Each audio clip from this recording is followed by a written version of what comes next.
Manifesto आपको अच्छा लगा? आपने देखा होगा कि प्रधानमंत्री पैनिक कर गए हैं। हाँ, बिल्कुल हिल गए हैं, घबरा गए हैं। क्रांतिकारी मैनिफेस्टो है। मीडिया में मेरे बारे में कहते थे कि पॉलिटिक्स में इंटरेस्टेड नहीं है, नॉन सीरियस है। आपने देखा होगा मीडिया में 24 घंटा नॉन सीरियस।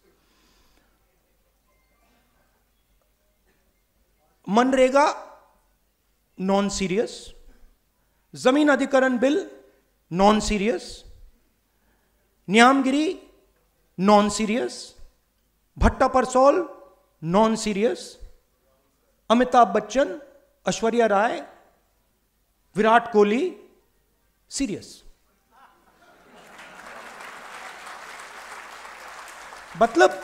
मतलब हिंदुस्तान की पॉलिटिक्स में मान लीजिए ये कमरा है, इसमें 1000 लोग बैठे हैं। 1000 लोग में से आप यहां पे 20 लोगों को हेडफोन दे दीजिए और माइक्रोफोन दे दीजिए, और वो 20 लोग 24 घंटा चर्चा कर रहे हैं, और 990 लोग यहां बैठे हुए हैं। उनकी ना कोई बात सुनता है, ना उनके पास लाउडस्पीकर, ना उनके पास माइक्रोफोन, हेडफोन। वो देखते रह जाते हैं, और जब भी कोई 90% की बात करता है तो वो नॉन सीरियस हो जाता है। तो मैंने शुरू किया, मैंने कहा देखता हूं ये जो लोग कह रहे हैं नॉन सीरियस, इनकी कंपनीज में इनके स्टेक होल्डर्स कौन है, इनके जो बड़े बड़े पत्रकार हैं, जो एंकर्स हैं। मैंने इनके नाम निकालने शुरू किए। 95% का इनमें एक है ही नहीं, एक ओबीसी नहीं है, एक ओबीसी एंकर नहीं है हिंदुस्तान में।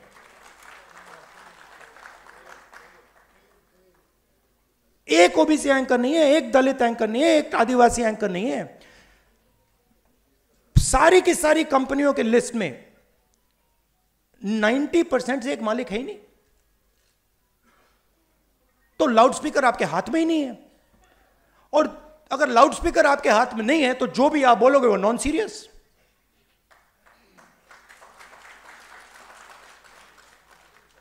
मैंने अगर इनके हाथ में लाउडस्पीकर दे रखा है, मतलब फुल पावर वाला लाउडस्पीकर, तो बाकी सब बोले ना बोले वो तो नॉन सीरियस ही होगा। वो सीरियस तो वही है जिनके हाथ में लाउडस्पीकर है।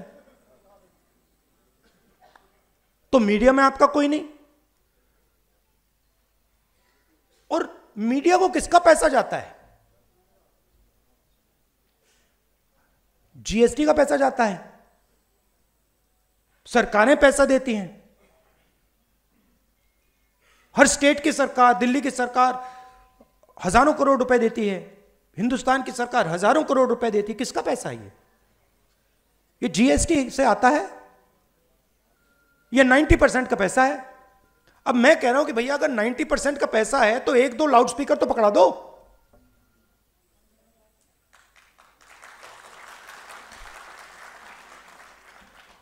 उसके बाद मैंने कहा ठीक है, मीडिया में कोई नहीं तो जुडिशरी को देखते हैं। 650 हाई कोर्ट जजेस हैं, 90% आबादी के पास 650 में से 100, और वो भी छोटे छोटे। और जब तक आप सुप्रीम कोर्ट में पहुंचोगे खत्म।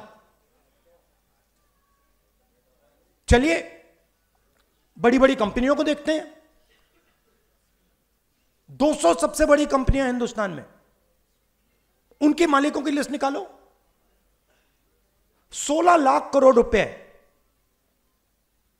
16 लाख करोड़ रुपए उन 200 में से 25 लोगों को नरेंद्र मोदी ने दिया है। 16 लाख करोड़ रुपया। मतलब अगर आप 25 बार किसान कर्जा माफ करो, हिंदुस्तान का किसान का कर्जा 25 बार माफ करो, उतना पैसा नरेंद्र मोदी ने 25 लोगों को दिया है।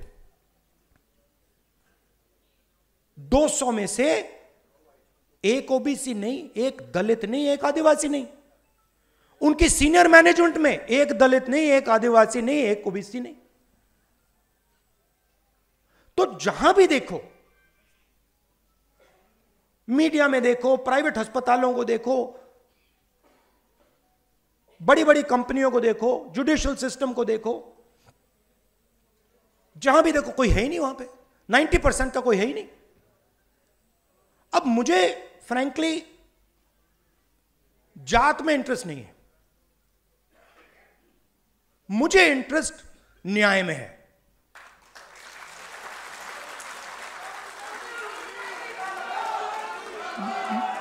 मैं सिर्फ ये कह रहा हूं कि हिंदुस्तान में आज 90% के साथ अन्याय हो रहा है, भयंकर अन्याय हो रहा है।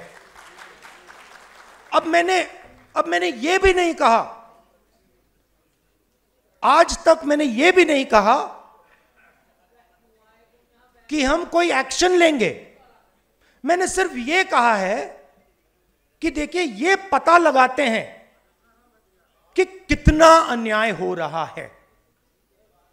इसका तो कोई ऐतराज नहीं होना चाहिए। अगर आपको चोट लगे और मैं आपसे कहूं, भैया शांत हो जाए जरा, और मैं आपसे कहूं कि देखिए इनको चोट लगी है, एक्सरे करा लीजिए, तो एक्सरे से किसी को इतराज तो नहीं होना चाहिए ना। मगर आप देखिए, नेशनल मीडिया को देखिए, नरेंद्र मोदी को देखिए, जैसे ही मैंने एक्सरे का शब्द प्रयोग किया,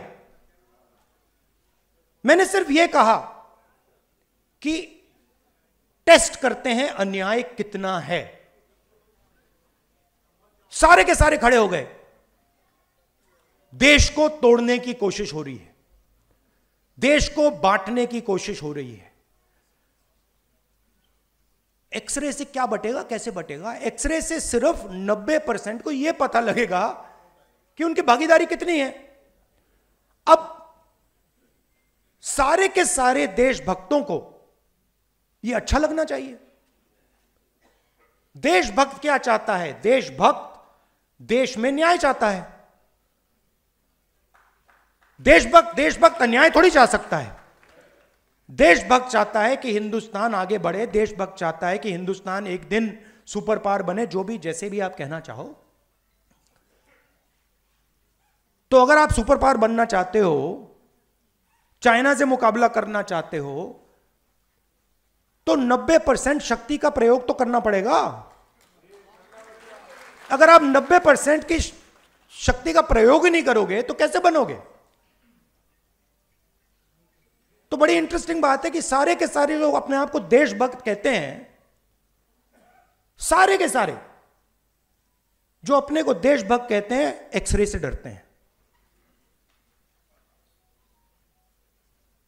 मोदी जी ने 10 साल देश को कहा कि मैं ओबीसी हूं। जैसे ही मैंने एक्सरे की बात की, जाति जनगणना की बात की, नरेंद्र मोदी कहते हैं जाति नहीं।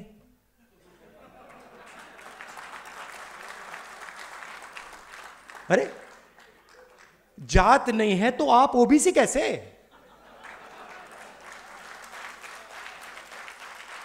फिर आपको उस टाइम कहना था मेरी तो कोई जात ही नहीं है। और फिर कहते हैं हिंदुस्तान में सिर्फ 2 जात हैं, अमीर और गरीब।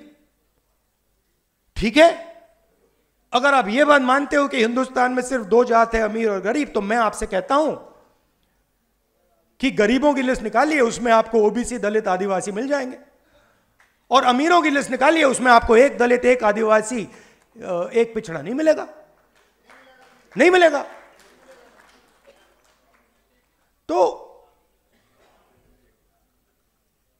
ये मेरे लिए अब राजनीतिक मुद्दा नहीं है। ये आप बात समझ लीजिए, ये अब मेरा लाइफ का मिशन है।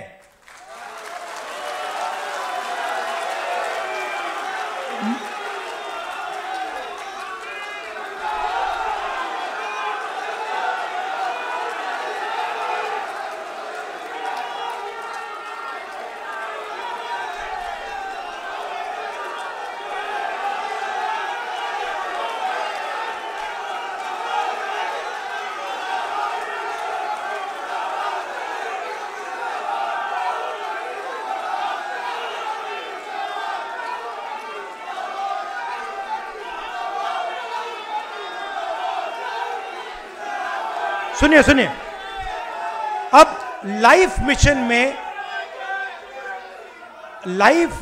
मिशन में और राजनीति और लाइफ मिशन में फर्क मैं आपको बताता हूं। लाइफ मिशन में कॉम्प्रोमाइज नहीं होता है, राजनीति में कॉम्प्रोमाइज किया जा सकता है, लाइफ मिशन में कॉम्प्रोमाइज नहीं होता। और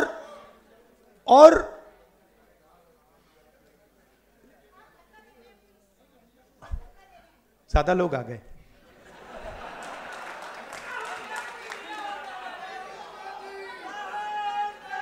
और तो दो तीन चीजें हैं जो मैं आपको बताना चाहता हूं, और काम किस डायरेक्शन में करना चाहिए। सबसे पहले इसमें एक पॉलिटिकल डायरेक्शन है। पॉलिटिकल डायरेक्शन आपने मैनिफेस्टो में अच्छी तरह देख लिया है। आपने ही कहा कि मैनिफेस्टो क्रांतिकारी डॉक्यूमेंट है, उसमें एक्सरे है, और उसमें जो इनकम इनइक्वालिटी नरेंद्र मोदी जी ने की है, जो 22 लोगों को उन्होंने 16 लाख करोड़ रुपए ट्रांसफर किया, थोड़ा सा पैसा, ज्यादा नहीं, थोड़ा सा पैसा कांग्रेस पार्टी का मैनिफेस्टो वापस 90% को देने जा रही है। थोड़ा सा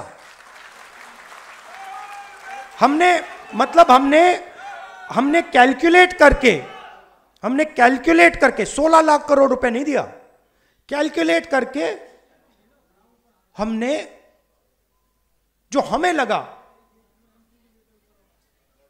जो न्याय हमें लगा कि इतनी मदद करनी चाहिए, हमने मैनिफेस्टो में डाल दिया है।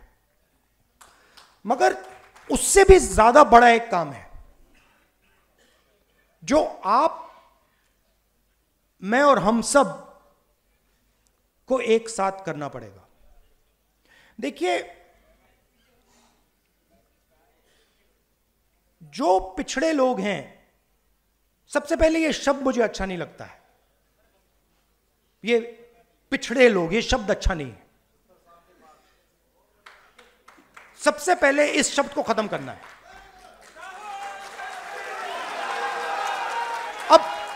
अब इसका मतलब क्या है? देखिए, आपको यह समझना है कि आपके साथ किया क्या गया है। ये जो पूरी मूवमेंट है ना बीजेपी वाली, इसका मिशन आपकी हिस्ट्री को मिटाने का है कि आप लोग अपनी हिस्ट्री ना पहचानो और ना समझो। तो एक प्रकार से आपको बीते हुए समय से काट दिया गया है। यह हुआ है आपके साथ, और आपकी हिस्ट्री है। आपकी हिस्ट्री फूले जी हैं, अंबेडकर जी हैं, नहीं, अंबेडकर जी हैं, मगर वो बहुत चुने हुए लोगों की हिस्ट्री है, 2, 3, 4 लोगों की हिस्ट्री है। मगर एक्चुअली फूले जी जैसे करोड़ों लोग थे जिन्होंने अपनी पूरी जिंदगी 24 घंटा अपना खून पसीना दिया, मगर उनकी कोई बात ही नहीं करता है। तो जो आपकी हिस्ट्री, जो आपकी हिस्ट्री है, जिसको मिटाया गया है, जिसको मिटाया गया है, उसको रिवाइव करना है। आजादी की लड़ाई में मैं आपसे पूछता हूं, आजादी की लड़ाई में आपका क्या रोल था? क्या रोल था आपका आजादी की लड़ाई में? सेंट्रल रोल था आपका आजादी की लड़ाई में।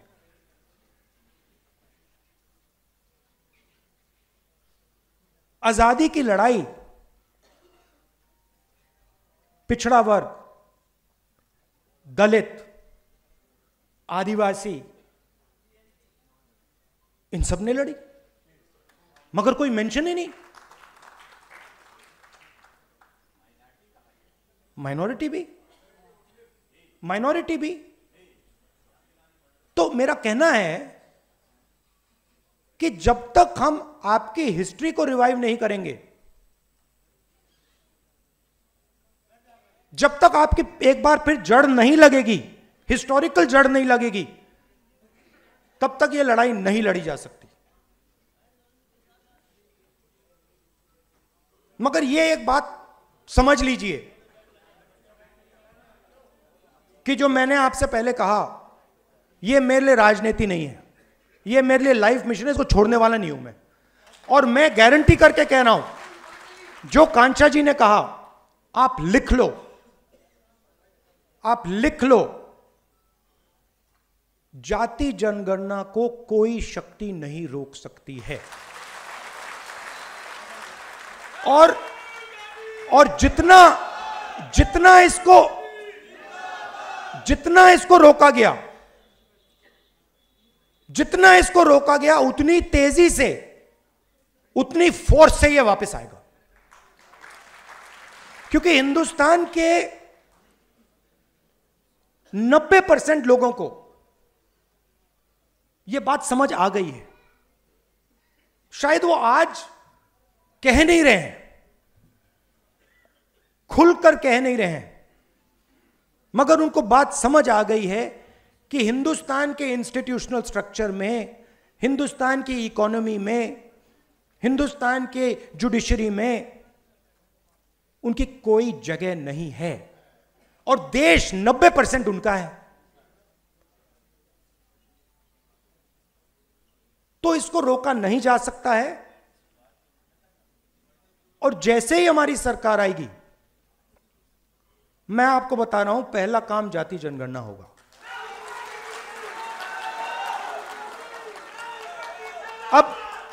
अब आपको ये जो 90% हैं, इनको आपका काम है, आपका रोल है कि इनको बताना कि देखिए, इस देश में आपकी भागीदारी नहीं है। व्हाट्सएप पर, इंस्टाग्राम पर रील देखकर भागीदारी नहीं बनती है। मैंने भाषण में कहा कि हिंदुस्तान के युवा 7-8 घंटा इंस्टाग्राम की रील देख रहा है। 90% 7 घंटा, मैंने चेक किया, सर्वे कराया। हरियाणा में मैंने लोग भेजे, सर्वे कराया कि भाई युवा कितने घंटे इंस्टाग्राम पे हैं। 7 घंटे। मतलब बीजेपी का काम जो ओबीसी वर्ग है, दलित वर्ग है, आदिवासी वर्ग है, उनका ध्यान भटकाने का है। कभी इधर भेजेंगे, कभी उधर भेजेंगे, कभी पाकिस्तान, कभी चाइना, कभी बॉलीवुड। आप भी उसमें हैं भैया, आप भी 90% में हैं, और आपकी हालत हम जानते हैं, आपको क्या सहना पड़ता है हम सब जानते हैं। तो ये ध्यान भटकाते हैं। ये पूरा का पूरा जो इनको मूवमेंट है, इसका लक्ष्य ओबीसी का ध्यान भटकाना, यही है लक्ष्य। और प्रॉब्लम इनकी क्या है कि ध्यान को आप इतनी टाइम ही भटका सकते हो, और अब वो टाइम आ रहा है कि अब ओबीसी पूछ रहा है कि भैया ये हो क्या रहा है। मतलब राम मंदिर बन गया और उसमें हमारा एक आदमी नहीं दिखा। पार्लियामेंट नया खुल गया, बड़ी पूजा हुई, नरेंद्र मोदी बैठे, मगर हमारा एक आदमी उसमें नहीं दिखा। दलित, आदिवासी, यही तो कह रहे हैं, आदिवासी राष्ट्रपति है हिंदुस्तान में। मतलब ये कौन सी भागीदारी है? हेड ऑफ स्टेट राष्ट्रपति है, नया पार्लियामेंट बन रहा है, हेड ऑफ स्टेट का काम उस पार्लियामेंट को खोलने का है, हेड ऑफ स्टेट को परे कर दिया।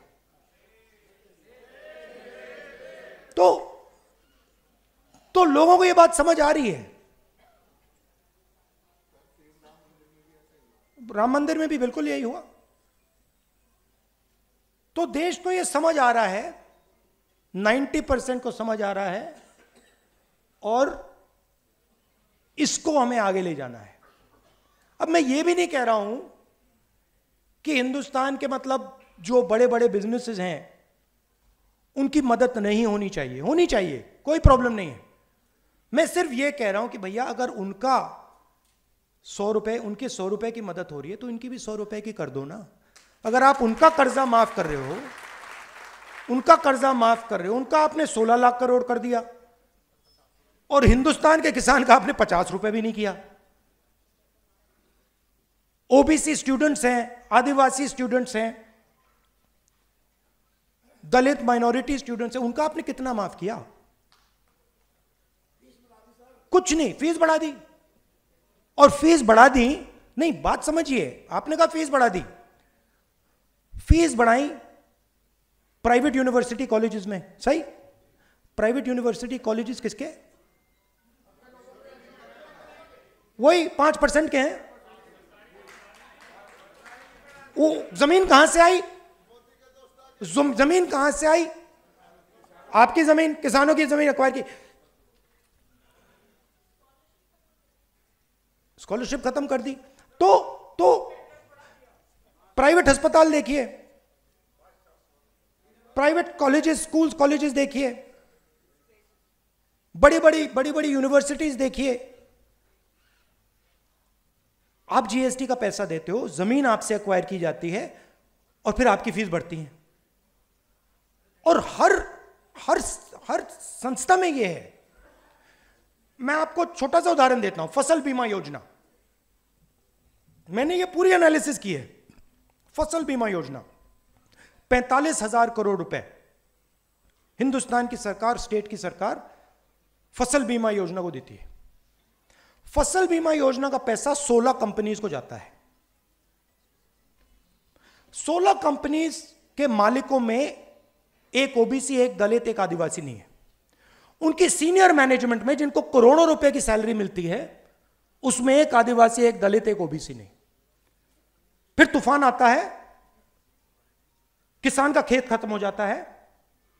पैसा कहां से आया? जीएसटी से आया, किसान का पैसा गया। और फिर कंपनी कहती है भैया देखो, आपके खेत में तो नुकसान हुआ ही नहीं, और किसान को पैसा नहीं दिया। तो कहा जाता है कि 45,000 करोड़ रुपए किसानों को जा रहे हैं, मगर होता क्या है? 45,000 करोड़ रुपए 16 कंपनी को जाते हैं। फर्टिलाइजर सब्सिडी भी यही है। जाति जनगणना से क्लैरिटी हो जाएगी। और जाति जनगणना को मैं आपको थोड़ा समझाना चाहता हूं। आप ये मत सोचिए कि जाति जनगणना सिर्फ कास्ट सर्वे है। वो जाति का सर्वे है, मगर उसमें हम इकोनॉमिक और इंस्टीट्यूशनल सर्वे भी जोड़ेंगे। मतलब क्या होगा? मतलब क्या होगा? देश को पता लग जाएगा कि इस जात में इतने लोग हैं, दलित इतने, आदिवासी इतने, गरीब जनरल कास्ट इतने, इनकी आमदनी इतनी है, और हिंदुस्तान की संस्थाओं में इनकी इतनी भागीदारी है। तो पता लग जाएगा कि मीडिया में इतनी कंपनियां हिंदुस्तान की मीडिया को कंट्रोल करती हैं, इतना पैसा हिंदुस्तान की सरकार इनको दे रही है, और इस संस्था में इतने ओबीसी, इतने दलित, इतने आदिवासी, वो सब संस्थाओं का होगा। तो ये एक प्रकार से नेशनल एक्सरे मानिए इसको। और मुझे लगता है कि 70 साल बाद ये एक जरूरी कदम है कि हम असेस करें कि 70 साल की आजादी के बाद आज सिचुएशन क्या है और इसके बाद हमें किस डायरेक्शन में जाना चाहिए। लॉजिकल है और इसका कोई इतराज नहीं कर सकता है। यह मैं आपसे कहना चाहता था। आप यह मत सोचिए कि यह काम 1 दिन का, 2 दिन का, 5 दिन का है। यह लाइफ टाइम का काम है और इसको हम मिलकर करने जा रहे हैं। आप सबका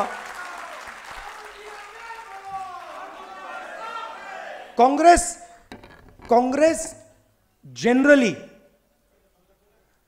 क्रांतिकारी काम करती है। आजादी, कॉन्स्टिट्यूशन, हरी क्रांति, सफेद क्रांति, bank nationalisation, privy purse, computer revolution, ये कांग्रेस का अब नया क्रांतिकारी मिशन है। धन्यवाद।